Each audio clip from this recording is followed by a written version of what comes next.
idol pagsuot mo og pampers og bra dahil pag fan na mo ka. Mao na mo request kasayon. Wala ta bilyo kay magsuot mig panty og bra. Let's go. Pero sa tamo daghan mo pa picture sa atong pinakagwapa kay SB member sa tawag ko ni lain ko si Kunsel Mimi Iniro. Diara Jud Louis. Nagdaga na gid mi amo gyud ang testingan ang dalan kung unsa ba ka maayo kung unsa ba kanindot among jogging ang ngani ang amo ang costumes. Dira happy tagitan pagsugod. In 5 4 3 2 1 go. Hello, what's up guys? Magsugod na mi karon guys. Guys, nagfandra na mi.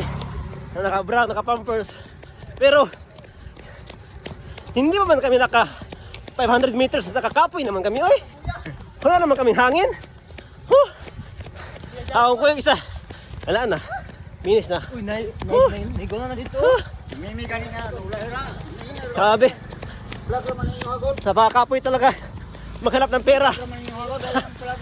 So, wala pa kami katunga katulog guys. Si ate. Hindi naman ni Fandaran eh. Haguran naman eh. Kami namang tulong may nakabra. Mga bumpers. Ang kapoy na. Ang hangak na. Hinahalhal na kami. So karon guys, hapit namin karon maabot sa covered court balik.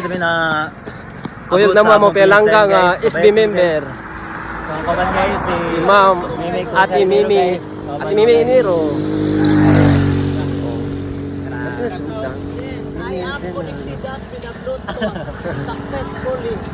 Misabay na lang mi sa mong pilangga nga konsehal sa lungsod guys. Okay, kapoy na kay dagan, kapoy na kay pangita kwarta.